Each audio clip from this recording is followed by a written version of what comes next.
Let the joyous news be spread, the wicked old witch at last is dead.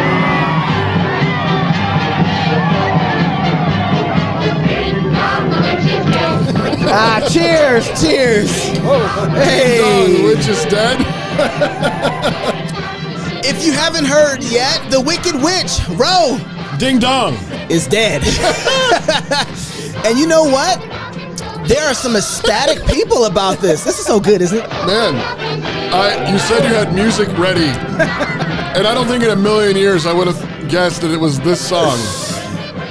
Man, they're really excited. This is right outside of the Supreme Court. The Supreme Court. This is what's going on they're all right dancing right now. Yes. Wow. You know who's extremely ecstatic about this? Elizabeth Warren. I am spitting mad over this. We have 6 extremist justices on the United States Supreme Court who have decided that their moral and religious views should be imposed on the rest of America. The Supreme Court does not get the last word, the people do. And we are going to fight back. But before we go there, I just wanted to talk about that. All right, this is really hard, but let's stop and take a moment to talk about the Fight Laugh Feast Club membership. You know, while you're trying to get your head around what Elizabeth Warren's spitting mad.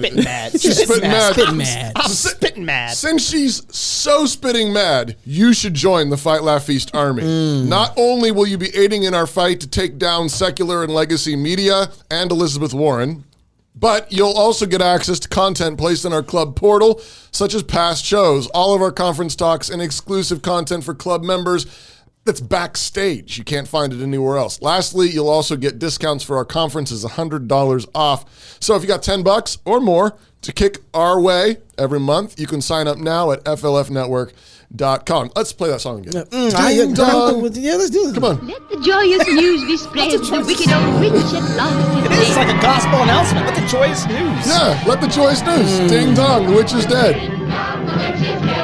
I never thought that I would be alive to see the overturning of Roe. For real.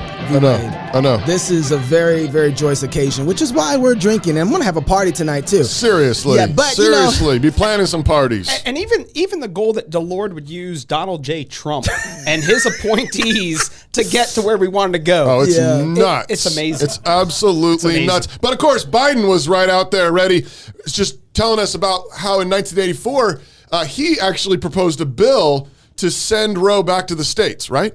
Today, the Supreme Court of the United States expressly took away a constitutional right from the American people that it had already recognized. They didn't limit it, they simply took it away. It was 3 justices named by one president, Donald Trump, who were the core of today's decision to upend the scales of justice and eliminate a fundamental right for women in this country. Okay, hit pause real quick. It's a sad day for the no, it's not a sad day for the country. But I just have to ask the question. Ding dong. The witch is dead. I know this is going to be going all over the. Yeah. So here's the question, though. Okay, I don't want to be a pragmatist. I'm not a pragmatist, but was it worth it? Was Trump worth it? I mean, you know, I'm gritting my teeth when I say it. You got 3 Supreme Court justices that changed the weight of this all day long. Yeah, all day long, every day. 100% worth it. Twice on Sundays. Really? Okay, I just wanted to know. Keep going. And I didn't even vote for him. country, in my view. But it doesn't mean the fight's over. Let me be very clear and unambiguous. The only way we can secure a woman's right to choose, the balance that existed, is for Congress to restore the protections of Roe v. Wade as federal law. This fall, Roe is on the ballot. Personal freedoms are on the ballot. The right to privacy, liberty, equality, they're all on the ballot. Okay, hold on one second. So this is interesting, though, because What do those words mean? Exactly. But I am very grateful for the fact that Roe is overturned, and I think we should have lots of celebration in one sense. But don't forget, he's right. It is on the ballot, and this is a real option for them to say, let's codify it into law, which is really interesting when you think about it. It's like, I thought it already was law. Right. So which one is it? That and they're active. The left is generally more active and politically involved than the right. We're kind of. I just want to drink my drink. The witch is dead. I just realized, I'm drinking in Gabe's Scotch class. Yeah, Thank you, Gabe. Keep playing. Serves you right for not being here. But pause, actually. Okay. So I wasn't kidding. In 1984, Senator Biden presented legislation to actually send Roe back to the states. Yep. Did he have a justification for that? Do you know? I didn't actually read on it, but it's been well known, even among Democrats. Ruth Bader Ginsburg. Darth Vader. Yeah. I didn't say it, but he did. Even she was open about saying Roe was a terrible decision. Yeah. Not because she was pro-life. She was completely pro-life. She saw the foundations that Roe was sitting on. But she herself said that it was a terrible decision. And I think some liberals in their right minds at various points recognized, like, if we actually want this codified, it's not going to work. But, they're not consistent. Today, the Republican-controlled Supreme Court has achieved their dark, extreme goal of ripping away a woman's right to make arms, legs, their own head. Reproductive health decisions. No, because of Donald Trump, Mitch McConnell, and the Republican Party, their supermajority in the Supreme Court, American women today have less freedom than their mothers. Be aware of this. The Republicans are plotting a nationwide abortion ban. Yes. Amen. They cannot be allowed to have a majority in the Congress. One of the justices had his own statement. It's about contraception, in vitro fertilization. That black guy did that. Family planning. That is all what will spring from their decision that they made. Every today. form. Oh, she's falling apart. Such a She is contradiction. undone. Every form of hatred Yesterday, of children. they said the Yes. states cannot make laws governing the constitutional right to bear arms.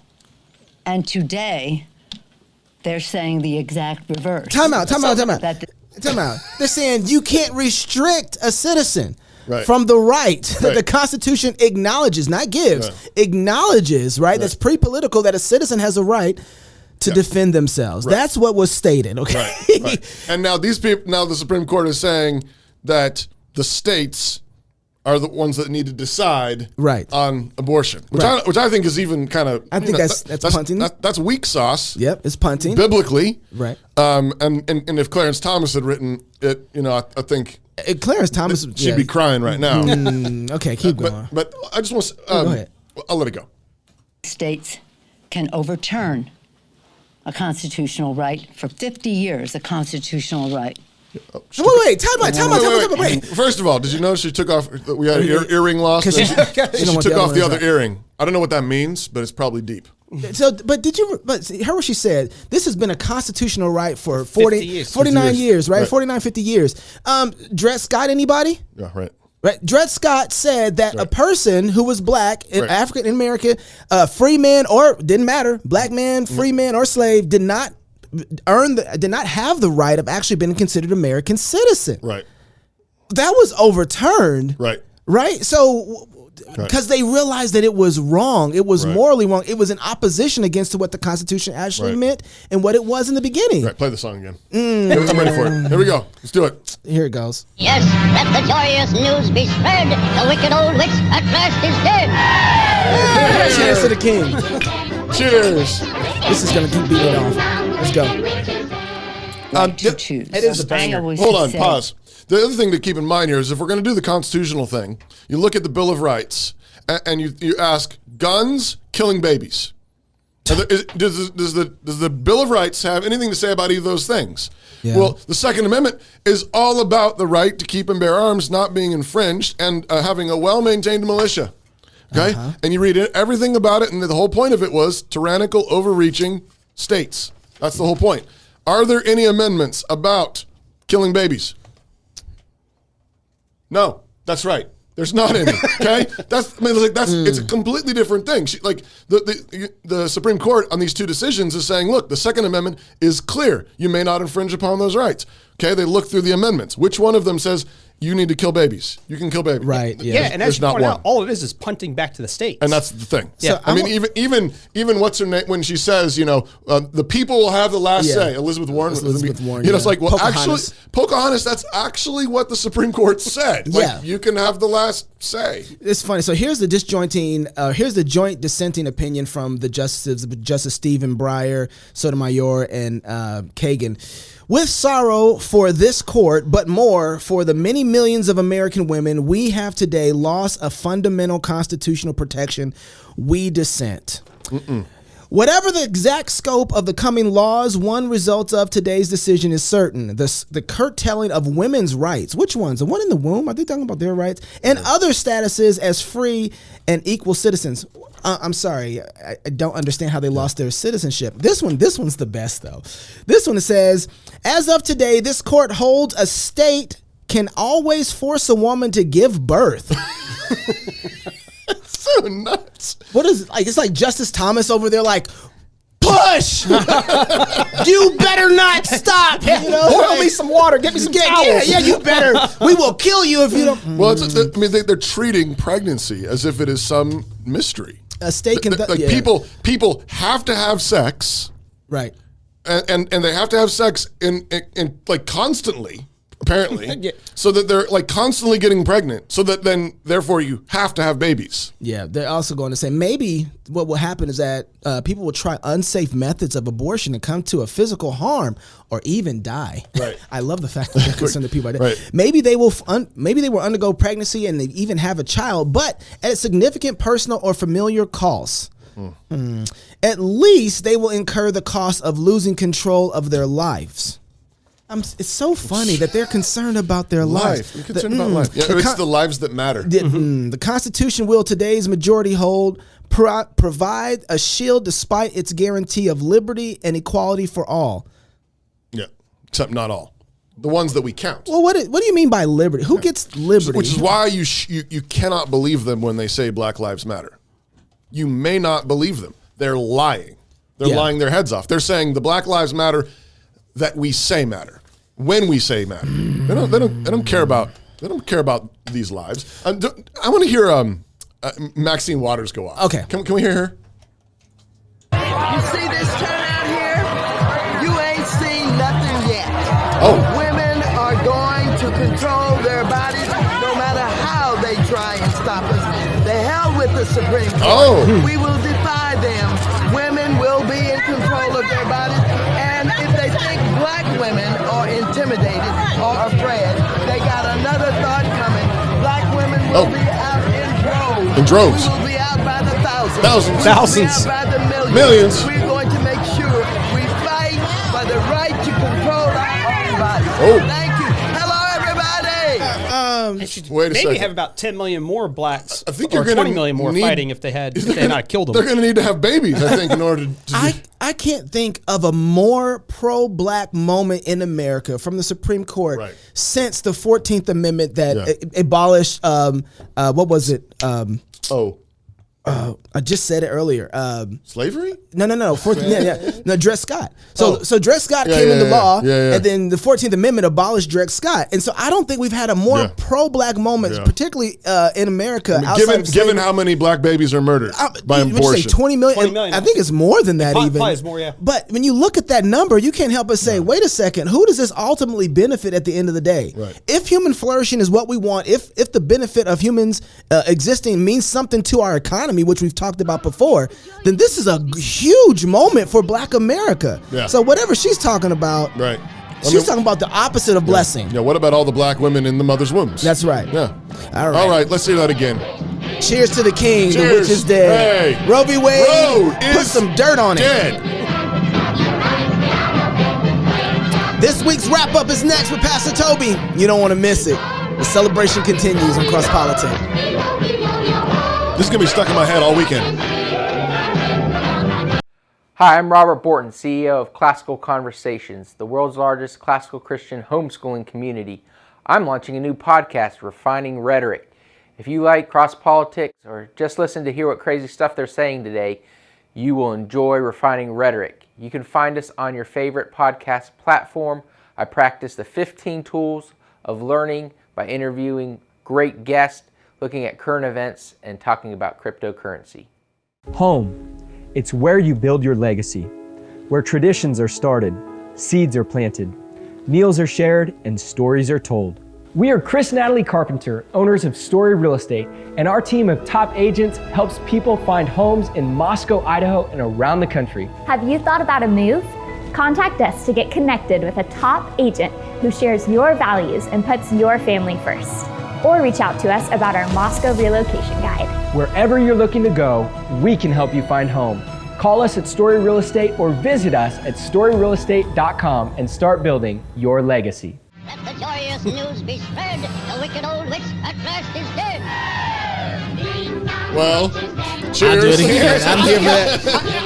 I love the Wizard of Oz. I've never noticed. Let the joyous news be spread. Yeah. I've never Joyous news. Yeah. That's it. Joyous news. Roe is dead. Welcome back to Cross Politic. The Wicked Witch is dead. Roe versus Wade has been overturned. This segment is brought to you by Accountable to You. Using a smartphone or computer opens the door to a host of digital temptations. In a world saturated with pornography and other harmful content, what's a Christian to do? We need to take a proactive approach, welcoming transparency in our digital media choices. And Accountable to You, that's the word accountable, the number 2, and then the word you, makes that easy. Their accountability software shares detailed activity reports from all your devices and your kids' devices in real time to the accountability partners that you choose. With accountability in place, your family can effectively guard against temptations online and live with purity and integrity. Learn more and try it for free at accountable, the number 2, the word you, YOU.com, and then /FLF tells them that we sent you. And they're probably celebrating as well the fact that the Wicked Witch is dead. dead. I mean, you don't miss the fact that the plague of pornography is directly connected. That's exactly to right, the plague of abortion. So we got our work cut out for us. This week we talked Second Amendment rights, the manliness of Christ with Dale Partridge, the grooming tactics of homosexuals after the ball, and their plan to normalize perversion in society. The Energy Secretary drunk spewed plans for the federal government to control $32 trillion. $32 trillion. 23 trillion. Oh, is it 23? Yeah, you know, it was all the same for them. After you get past trillion, it's all the same. We talked with British rapper Zuby about cancel culture and the Christian basis for liberty and reality. And then yesterday, the guys also talked to David Fowler, without me, about how the Second Amendment ruling yesterday was setting up for the Dobbs ruling that was released today. Did I get that right? Yeah.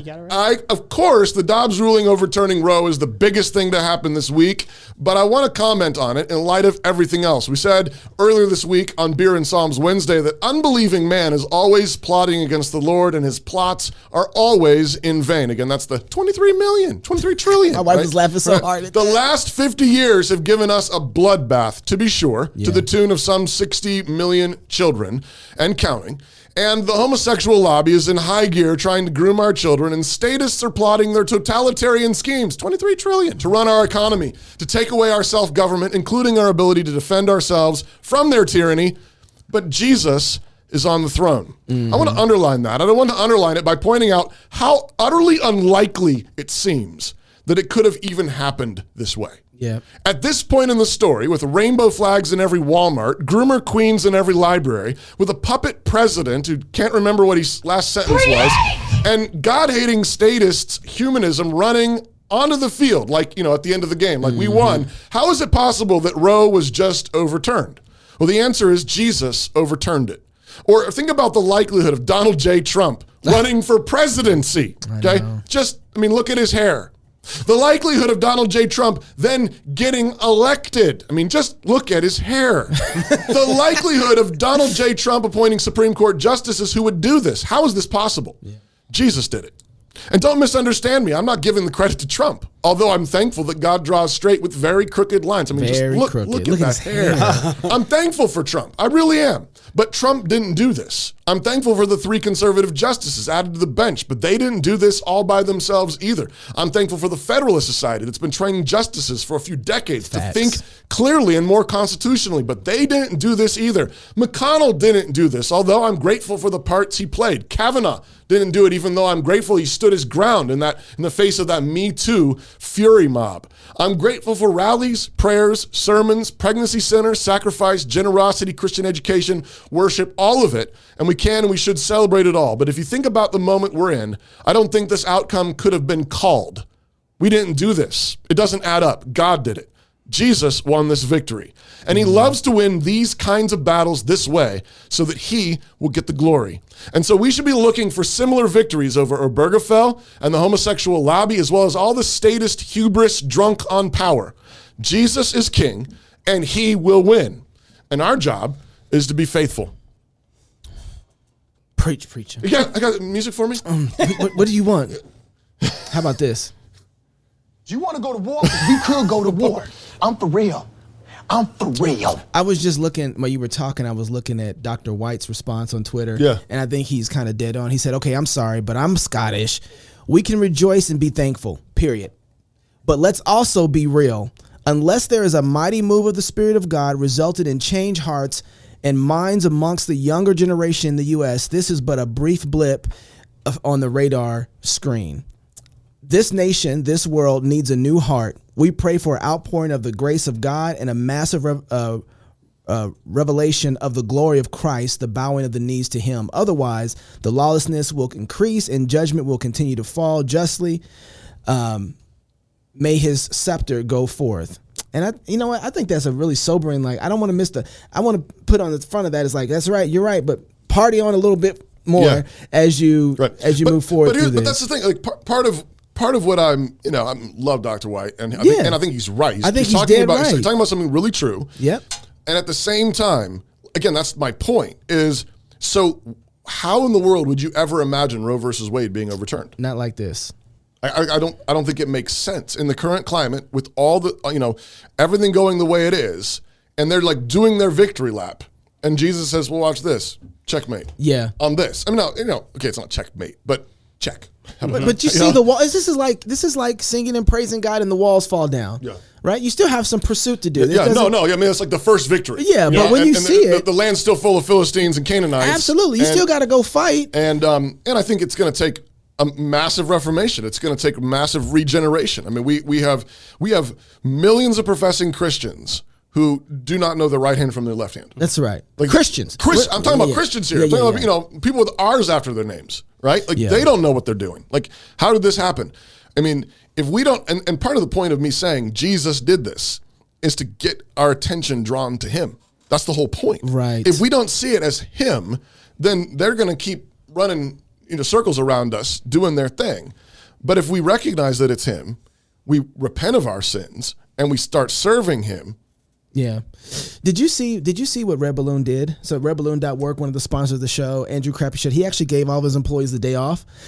Did he really? Yeah, had some donuts there. They actually had some donuts there this that. morning, and they had they prayed and they sung some psalms. Yeah. And I was like, oh, what? And it prompted me to think, okay, what do you do right? What do you do right now, right? Party. You party. I came up with like 4 different things, and I put them on Twitter. I said, first thing you do is you praise God. Mm-hmm. The second thing you do is you have a feast with your family, and you tell the story of 49 years of God tearing down this particular enemy. Mm-hmm. Number 3, you remind your family all of the other idols that will be destroyed too, and you tell the stories of the past idols falling. Number 4, you make a plan for pursuit, aka pass the ammunition. Mm. And one of the things I was going to ask you, and since you're here too, Keith, what does pursuit look like right now? Mm-hmm. I was thinking, because I'm going to do that with my family this evening, and we're going to have this. But what is pursuit? And I'm sure it looks different because every state now has a different kind of battle that they didn't have before. And so what does pursuit look like? Because that's one of the things we are worst at as it comes to Christians. I think 2 things are interesting. One, Andrew was on when he talked about the great reshuffle. The great sort. The great sort, that's what it is. Yeah, and so people move in different places. I think you're going to see a continued increase. People going to California, people coming to Idaho, Oklahoma, wherever it is, kind of have more of a pro-life vibe. But I think put up that slide about the map. Keep going. I think a great opportunity regarding pursuit. What is true religion? We look after the orphan and the widowed. Everybody wants to say we don't take care of children. We're just religion, pro-birth. You know what I mean? But true religion keeps yourself unstained from the world. So like we just had that accountable to you thing. Keep yourself unstained from the world. Right. But at the same time, look after the orphan and the widow. Like, how are we spiritual? How do we love the Lord our God with all of our heart, soul, mind, and strength? How do we love our neighbors ourselves? Keep yourself unstained from the world. Look after the orphan and the widow. We got a golden opportunity to do that. If all the dire, all these women are going to be dying in the streets now. What are we going to do? Like a bunch of men are shirking on their responsibility. What do we get to do? We get to love them. So I just think it's a golden opportunity all around. Everything about this is an opportunity for the church to rejoice. Absolutely. Because all we have is gospel going forward. And 1 Corinthians 15 is true. We're just putting down his enemies. Now, Now let's put down all the enemy that wants to accuse us of, you don't look after the orphan and widow. Yes, we do. Right. Come and live with us. I think that's the next step. Like they care about the orphan and the widow. They don't. But we cut them off. So Romans 2, the Gentiles didn't care that the Jews were blaspheming God, but God's name is blasphemed among the Gentiles because they're idolaters, they're thieves, or these sorts of things. So we just cut them off. So when they want to accuse us, their mouths are held shut. Yeah, and that's talking about Titus, one of my favorite places where Paul's talking about this and said, hey, husbands, he gives a list of how the family should operate, and he says, women, love your husbands and love your children so that when they look at you, their mouths are shut. And older women teach the younger women. Older men teach the younger men. It's just Bible. You know what I mean? No, it really is. I mean, George Grant, we talked to him before about the situation we're in, and I loved what he said. I think one of the last times we talked to him, he just said, the church needs to be the church. That's right. It's like it's not rocket science. Yeah. Like how does the church win? When the church is the church. When the church doesn't become the world, the church doesn't become a political action group. The church merely preaches the gospel, teaches Genesis to Revelation, disciple the nations, disciple your kids, baptize them, teach them to love the Lord their God with all their heart, mind, and soul and strength. Love your wife, love your husband. Teach your children, take care of the poor and those who can't take care of themselves, the elderly. The church, when the church is the church wins. Yeah. I was thinking about this too. One of the things that people want to keep in mind is that I want to ask the question to a lot of my friends who are not post-millennial or don't expect the gospel to go forth and be successful. Is this a success? Right. Is Roe v. Wade overturning? Is this success? And is this a success that God has brought to America? Right? Is this something that God has given that is a good thing? Right. Okay. If it is, what are the implications of this as the gospel continues to move throughout time and space? Does this accomplish something else? So now look at the states back here. Right. We actually have states that have laws that outlaw trigger laws, right? That outlaw abortion, and we have some that are in the middle. They don't really know what they're going to do yet, but it looks like that abortion might not be legal. And then we have the blue states, which are like, okay, abortion is absolutely rampant, right? Right. And so, but the thing is that we just saw a breaking apart of a false god. Right. Don't take that for granted. This is Dagon on the ground. Right. This is Dagon on the ground. It is. And so we need to take that and say, okay, so what does it look like? Because now, like you said, it's all gospel. Man, we have the greatest opportunity for the gospel to go forth. And if it goes forth, will it not accomplish the goal in which it goes forth to do? Right. Mm-hmm. Now, there's no special promises to the nation of America. Absolutely. I was talking to my wife on the way home today, and it's like, I think this is a watershed moment. Yeah. Like this is going to be in the history books. This day is going to be in the history books. Yep. I don't know what comes after this, and it might be massive reformation in the land. It might be the beginning of the disintegration of the United States. Yeah. Like I think that's a live possibility because you see this divide happening, and I think that divide is likely to increase. Mm-hmm. Right. But I thought you had some more music. No, for me. I'm only playing one song today. It's kind of a funny organ. I'm not used to that organ sound, but I think I'm going to turn a corner here and just do one other thing. Yeah, and that is bring it back to what I was giving Jesus the credit. Is important because in all those clips we played, they're naming all their bad guys. Trump got named several times. Yeah, that's right. Biden named him. I think Warren named him. Pelosi named him. McConnell got named. But Christians need to be saying, no. Yeah, we're thankful for whatever good they did in this. Yeah. Jesus did this. I just got a special tweet here. I'm just going to read to you. Go F yourself and your God.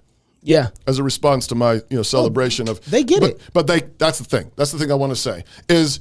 We need to keep Jesus central. Yeah. The triune God is central. And in all of this, that's how you pursue is you keep Jesus central because that's their enemy. Yeah. That's actually who they hate. They hate God. They hate his Christ. We talked about this on Wednesday at Beer and Psalms. They're plotting their schemes against him. It's not against Republicans. It's not against extremist judges on the Supreme Court. It's Jesus they hate. Yeah. And that's the thing. And we need to recognize that and recognize that's why they're going to hate us. Yeah. And we can't let them off that point because you look at the early church being persecuted for incest, being cannibals, and I can't remember the other thing, maybe being atheists. Yeah, of all things, they're atheists. Right. So the early church, it was all about Jesus, but you have to slide, especially in our culture, you have to slide off Jesus slightly so you don't make like it's not directly because you're a Christian. You're a Christian nationalist. Yeah, you're a white Christian. Religious extremist. Yeah, you're extremist. And so it's something, and so we just have to keep going back. Jesus, Bible. It's about Jesus. In him is life, an abundant life, and forgiveness for all this wickedness, all this bloodshed. There's forgiveness in him. Come to the light. Come to the life. He is the way, the truth, and the life. We need to keep it there while we celebrate. That's the way we pursue. Here. Cheers to the king. I finished mine, but cheers. Cheers. If you're single, get married. If you're married, have you some kids. And if you have kids, go baptize them. Until Monday, love God with all your heart, soul, mind, and strength. Love your neighbor as yourself. Go fight, laugh, and feast. The Wicked Witch is dead. This is Cross Politic.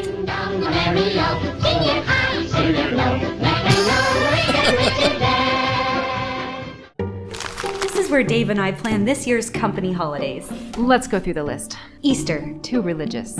St. Patrick's Day? Too white. Mother's Day?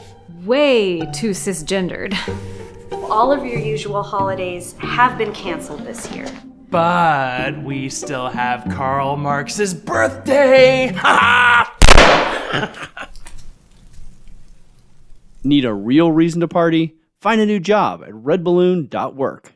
The season of Augustine and the season of Cassiodorus were very different moments in a crucial transformation that occurred in the history of the Western liberal arts. All right, so just stay like this. How am I doing here? Yeah, you don't like this, huh?